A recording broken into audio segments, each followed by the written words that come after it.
Okay, so I am excited today to be having a conversation with the Danyale Thomas. My name is Meko Lawson. I am the founder and the CEO of the Professional Women of Color Network.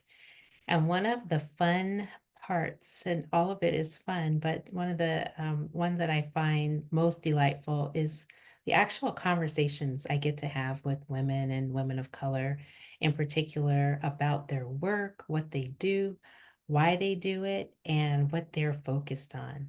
So today we are able to hear from Danyale Thomas, who is a financial services certified professional and menopause mentor. And so, Danielle, I'm going to ask you to introduce yourself and share a little bit about who you are. But first, that's quite a title. Please share with us what your title, what it is, and what it means. So, financial services certified professional means that I have gone through the American College and actually earned the designation through education to be called a certified professional. Menopause mentor is a title that has lovingly been given to me by Triana Holiday at the Day with Trey. She has me come on a weekly basis as the menopause mentor, and we have in candid girlfriend conversations where we talk about all things menopause. Hmm. Uh, and then outside of that, I host, lead, guide, launched an online space called Mainstreaming Menopause, and it is a space for women to show up, share what's going on about with them in regards to perimenopause, menopause, and postmenopause, and to feel held, seen, and understood in all the things that are going on with them personally. Wow, that's crazy. I did not know you did that.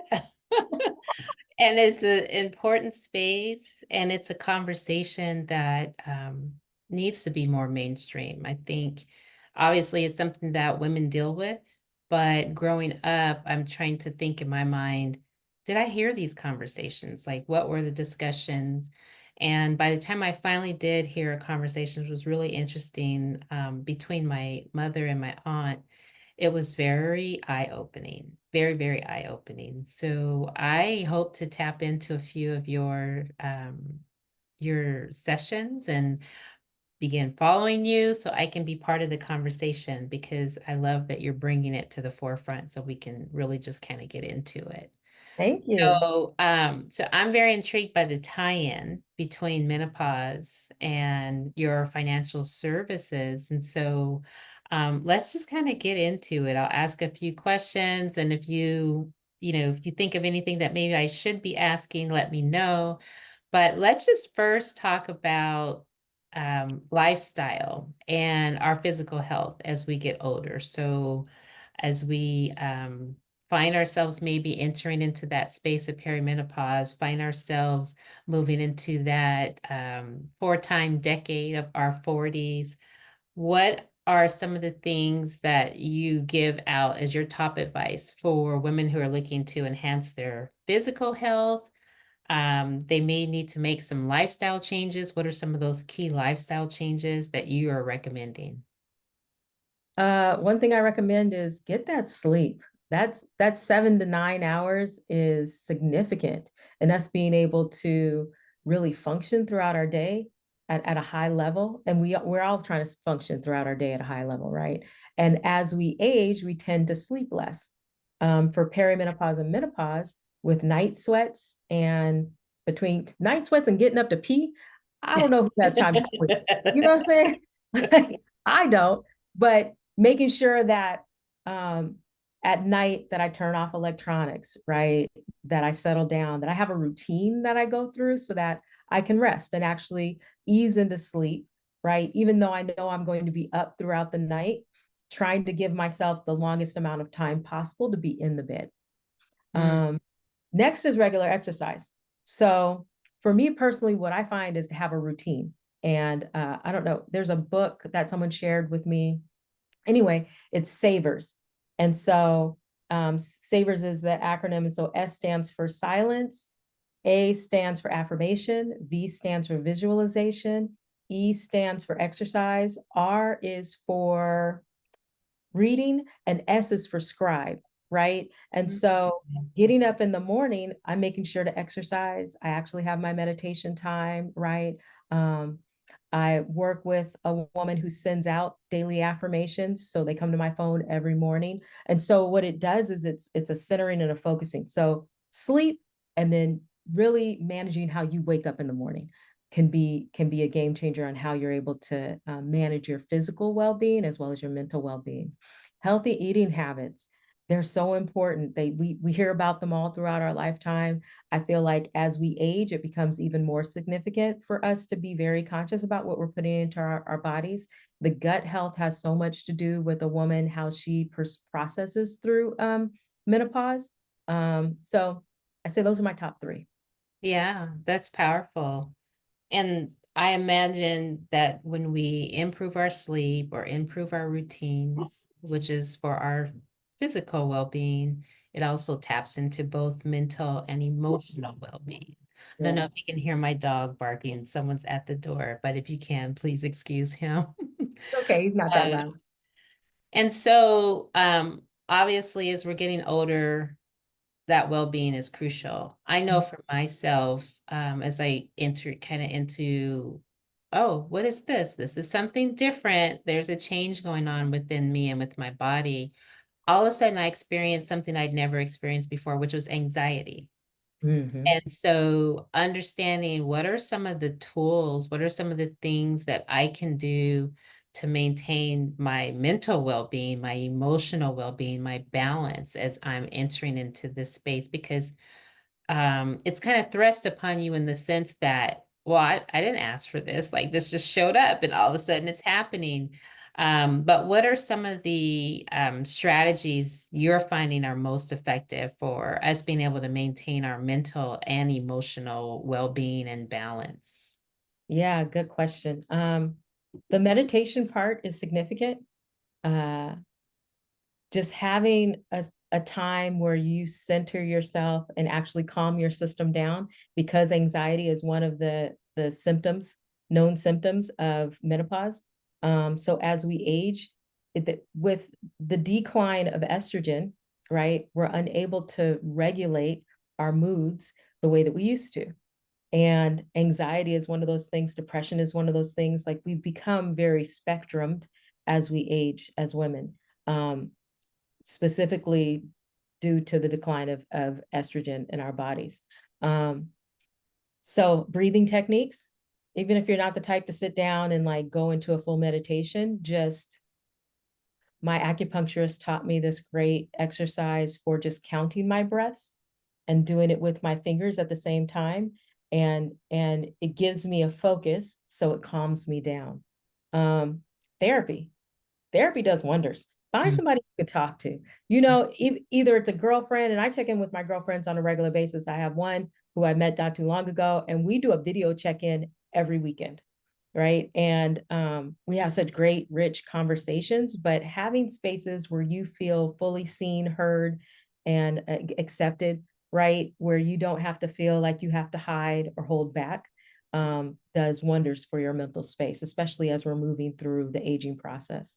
And Yeah. laugh, find things to laugh. We're funny, right? Most Yes. of the things that are going on are hilarious, right? If we're willing to like make light of them, then other people don't feel so attacked or bewildered by what we have going on, right? If we start sweating, you know, you can make a joke about it as opposed to making you stress out, then everybody else around you stresses out, right? Exactly. Yeah. Yeah. I'm hilarious. I know this. Yeah. So I make everybody else laugh about it. Make Yeah. life. Yeah. Yes. I love that because I think I had a situation in the workplace where I was talking to an older coworker, and while we were talking, she just broke out in a full-on sweat. And, she made, I don't even remember what she said, but she made a little comment that just had us cracking up. And it actually opened up the conversation Yeah. because then we started asking her questions. Uh-huh. And so it opened up the conversation and I loved it. I loved it. I loved being able to hear more and learn more and not feel like it was a taboo and Yeah, it's something that important we for us could to talk give about. space. Yeah, Yes. welcome space for us to be able to share and experience the fullness of who we are at each moment. Yes. Yeah.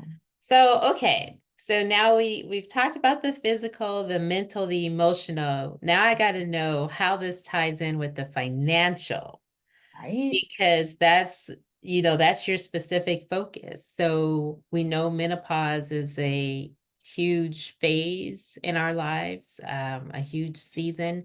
And I say our lives because it doesn't just affect the woman, it affects, everyone around her.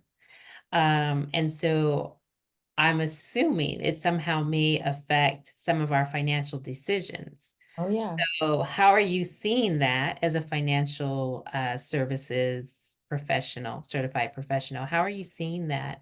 And what ways are they impacting us, and what are steps we can take Mm. if they are impacting us to make sure that they're not impacting us negatively? So just to kind of give you guys some insight on how I started bringing those two things together is that I entered the financial services industry knowing that I was on a mission to transform the financial lives of Black women. Like I came into it wanting to do that. And so we have a right to build wealth for ourselves as women. There's no other reason other than we want it. It's okay to just be like, I want financial wealth and allow to that to be the reason why we actually pursue it. And the fact is that wealth is built through buying assets. And so I help women make $1 million decisions.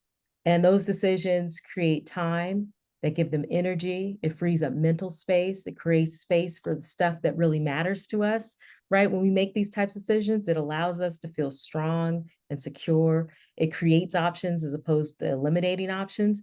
And so holding that space, right, for women of a certain age, I realized that we had to be more proactive in our lives in certain areas. We had to be more proactive to mitigate the negative impacts that come up around healthcare costs at this point in our lives. So, not having our financial lives in order, not having done the pre-thought Mm. what could come down the line, right, as we age, the menopause brings up all kinds of health changes, increased risk of osteoporosis, right, heart disease. Heart disease is one of the main killers of women over 40. Certain cancers are more prevalent as we age, uh, really specific due to the decline in estrogen in our bodies. Um, so this all leads to higher healthcare costs. And Mm. so if we haven't taken the time to like think through finances and have made empowered financial decisions, it can come up and be an issue. Career considerations, right? Menopause symptoms like hot flashes, mood swings, anxiety, fatigue, the effects that we feel they affect our performance. They affect our productivity, right? Some women may decide to reduce work hours. She may want to just reduce work hours, but if she hasn't made the right type of financial decisions, she won't have that option available to her. So if I'm in a position to help you make decisions that give you more options, we're having these conversations earlier, right? Some of us think that we're not going to, I've heard this a lot. I'm not going to retire. Like I'm going to just do something else. Sounds good, right? But don't you want to make sure you have the option or the opportunity to stop working at some point? And that takes having a strategy. And so how to mitigate that financial impact during that time means that you have to be in a position to have more flexibility, Mm. right? Yeah. You have to be able to negotiate, make sure that there's accommodations. Like if you work for a company, making sure that they have accommodations for women during menopause years. And some companies are starting to come up with ways to service women at our time, to make sure that they feel supported as opposed to just cast to the side, right? If you're in a big board meeting and you start sweating, you need to know that you're held by a company and around people who aren't going to start to act like there's something wrong with you. It's just happening in the moment. It'll go away, and we're going to continue down this road. We're going to continue to have this conversation. And then having a retirement strategy, right? So when you think about financial decisions, and women live longer than men, which means what we don't really give a lot of thought to is that if retirement used to be about 20 years, right? People will retire, like 50 used to be really old, Right. right? And 20 years was like a long retirement. And so that's has a lot to do with why Social Security is in the state that it is because we're living longer.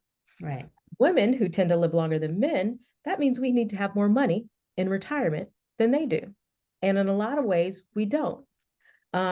So the way it coincides is that you need to take consideration that not only are your healthcare costs going to rise, but you're also going to outlive everybody, Mm, right? So there just comes this income disparity where women haven't really advocated for themselves in workplaces to make sure that they're getting the raises, right? Making sure that their cost of living is keeping up with, or how much they make is keeping up with their cost of living.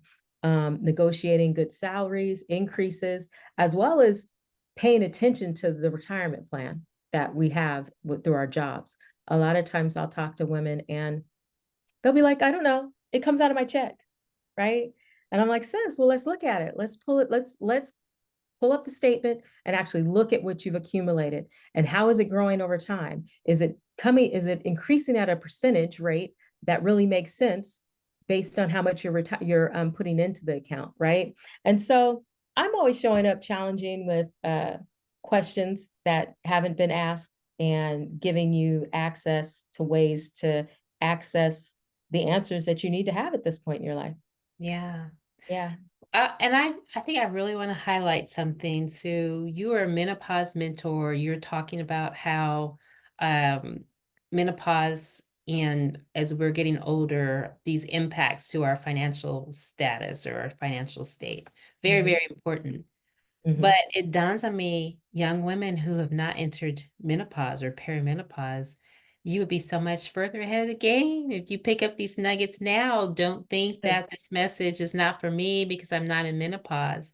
And I'll share, for me personally, not in my financial space, but in my health space, because of some of the conversations I ended up having with two elder women in my family who were at the time both dealing with menopause, had not talked to me about it. We just kind of stumbled into the conversation, and they were both handling it very differently.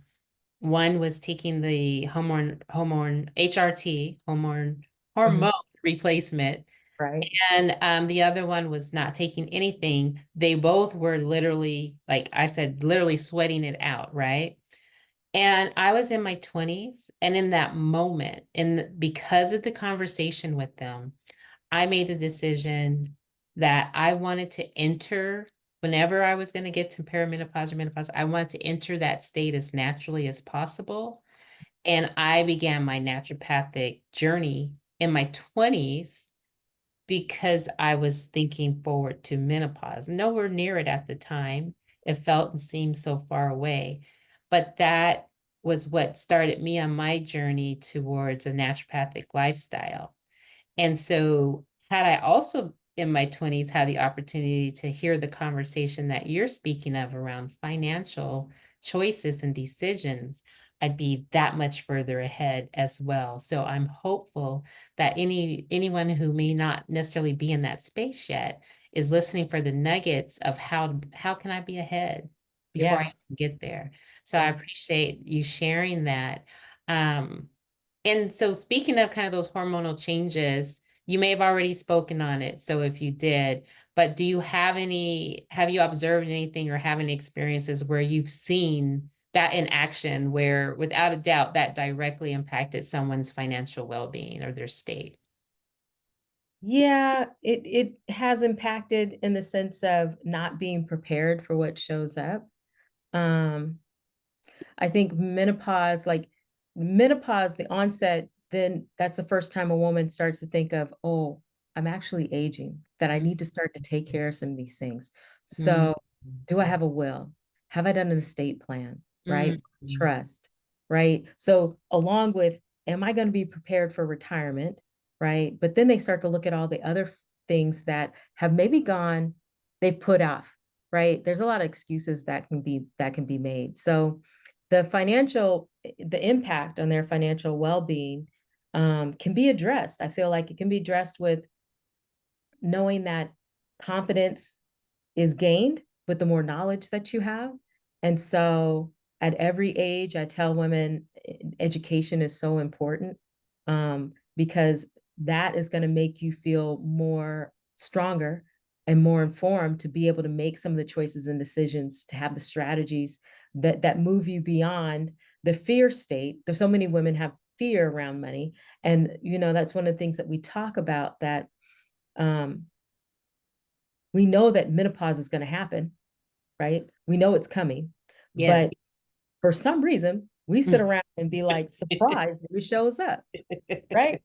Um, and I feel like it's because, unlike the conversation that you had with elder women, there there are certain conversations that are not had, right? We tell our girls about when their period is going to start. We tell them what to expect. We tell them how to take care of themselves, right? Yes. At no point does anyone mention, oh, and one day it's going to end, and then a whole other slew of symptoms, up to 36 symptoms, can possibly Surprise. start, right? And then there's a whole other way of you being in a relationship to yourself that starts after that, right? I love that. Um, and women aren't prepared for that. They're not really prepared with the deep impact of who she is in the world and how that changes. And Yeah. I feel like if for a lot of women, if they have put certain things to the side, one being their money, right? If they have kind of been procrastinating on taking care of the things, looking at the accounts, saving, figuring out their investment strategy, the hormonal part of it comes in. And not only they're already feeling anxiety, not only is she kind of borderline stressed and a little bit depressed, right? But she's having to manage all of this and figure out, am I going to have enough money towards the end of my life? Am I going to have more money at the end of my life than I have life at the end of my money? So Mm. with with that in play, just starting to have these conversations. So anybody listening who hasn't like given thought to the impact financially that menopause is going to also have, and the way menopause is going to impact their finances, I feel like it's, one impacts the other, but the other impacts one too. So it's been interesting as I hold this space, and the stories that I get to hear, and how rich it continues to be. Yeah. That's so good. And it weaves in kind of that combination of where you land personally with your beliefs around your worth and abundance and your body and your care and your finances. Like, I love how that's all weaved together. And I think that financial security, the way you are talking about it, it connects directly to my ability to be what I'm going to be. Meaning, as a woman, I'm going to experience, if I'm here and my health is what it is, I'm going to experience hormonal changes. I'm Mhm. going to experience, like, it's gonna happen. Like, I don't need to dial it up. I don't need to order it. It's gonna happen. But you're painting the picture of how I experience it. Is it affected by my financial state?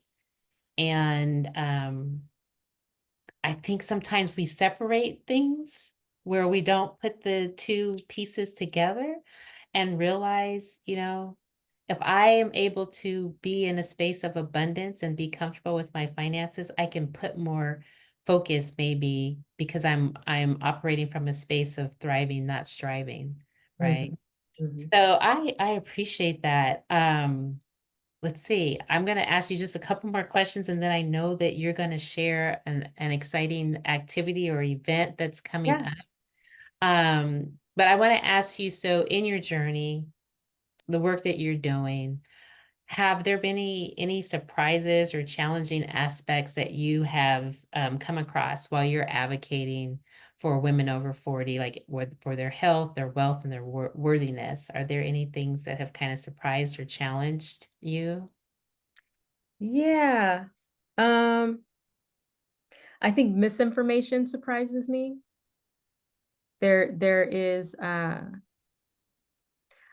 lot of times there's guilt around finances, right? The guilt of what we haven't done or the guilt of a mistake that we made. And so avoidance becomes prevalent. And so what it surprises me as the lack of intensity to get it together, right? It's kind of like one of those things, well, I have time. We'll put it off. We'll put it off. I have time. I Mhm. have time, Yeah. right? I think that 30 somethings come into the workforce, early 30 somethings come into the workforce, and when they're offered that retirement plan and they look at it and they're like, you want to take how much percent out of my check? I need that money, right? And it's all in perspective because you really don't, right? You're really going to need it, when you're about 60, and you're going to wish you had it when you're about 70. Do you know what I'm saying? Like, we don't always, what surprises me is that we don't look at life as this long continuum and how can we take care of ourselves in the future, right? So there's a fine balance between truly in the moment and doing what needs to be taken care of now, and how can I make sure that I'm advocating for myself in the future. Yeah. And some of that is, it's the patience around prioritizing Yeah. that you kind of have to settle in now, take care, and it'll take care of you later. So that avoidance kind of surprises me. When I love it's some how you phrase it, lack of intensity. I love that. Yeah, yeah. I'm Yeah. I'm intense about my finances. Like, I want money so I can do all the things that I want to do. And I think that we all understand that. Money actually gives us access. So Yeah. so no way is our worthiness connected to how much money is in our bank account, but your bank account gives you access to all the things that you want to do, all the Yes. experiences that make you feel good. It alleviates stress in a lot of ways. If having bills or having the money to pay bills, right? And you choose which one, it's having the money to pay bills. So understanding that some of the choices that I ask women to make is about you advocating for yourself to actually have the abundance that we believe in, right? Have access to the funds that we say we need to do what we want to do, whatever that looks like. Like, I'm not trying to make decisions for you. I just want you to have what you want when you need it. Yeah. Yeah. Have Yeah. have what we say we want, right? And Yeah. then if we have the access to the ability to make sure our bills are being covered, maybe we're getting those 7 to 9 hours of sleep a lot easier than Exactly. otherwise. Yeah, Exactly. it's all Yeah. tied into itself. So I appreciate that. So for those who are kind of tapping into this conversation, and hopefully I will stress sharing it with younger women. If you are a perimenopausal or menopausal or even postmenopausal woman, have the conversation. Maybe use this as a conversation piece to open up a little bit of the discussion, because sometimes you have to hear it from someplace else, or Mhm. sometimes we don't know necessarily how to share it in a way that it will be heard by those closest to us. So, for those who are listening and who really do want to take their first step, who say, I want to kind of step into, not kind of, I want to step into abundance and access and making some different decisions for myself, about myself and my life, what is one action, just one action, kind of start with one step that you recommend they take today? You can contact me for a complimentary financial review, just a Yeah. conversation, right? That's a great place to start. I'll make sure that you get my information. The other way is, so many women shy away from the conversations that make the greatest impact and have the biggest difference in their lives. So if you're making excuses about having these conversations, stop. Just stop and show up in a way for you where you make sure that you're taking care of yourself first. Your worthiness is impacted by you taking care of you. Yes. That's how our worthiness is really impacted. In any way that in any spaces in your life where you see that there is a lack of care, and we know what those spaces are for ourselves personally, just show up. Yes. I Yeah. love it. We set the tone and the bar for our worth. We do. I love these steps that you're sharing. And so, for those of us who are here in Washington State, I know there are probably going to be some viewers from outside of Washington, but for those that are here this weekend, you have an event coming up. So, can you share with us? And I think I have a special code that we're going to be able to share, but go ahead and let us know what. Yes, special for the Professional Women of Color Network. We have a discount code for you to come and join us on March 24th from 12 to 4 at Bird Bar Place. We are hosting I Am Worthy, the Black and BIPOC Women-Centered Wellness event. You are going to be fed, you are going to be taught by Lisa Price, who is a naturopathic physician, who's going to give us all the details of how to care for ourselves in the most powerful and natural ways. You're going to be held in sound. We have a sound bath happening. Just a lot of goodness around women of a certain age caring for themselves. All are welcome, but we will be discussing menopause and the impact of menopause in detail. That's awesome. And I love Lisa Price, by the way. Yes, isn't she great? Um, she is one of our early members. I haven't seen her in a while, so I'll look forward to seeing her. And then I'll share the code. So what is the let's see, $10 off, it's $10 off the price. Yes, And the discount code is simply PWOCN. WOCN. And so let's see. I'm trying to see where what we'll do is we'll post the link to our website along with the video. We'll Mhm. post a link and a reminder of the code. And please, if you can share, do you have a website or what's the best way I'm for folks gonna to put, contact or follow you? I am putting in my email address as my name right now. So D Thomas at Weaverville Wealth.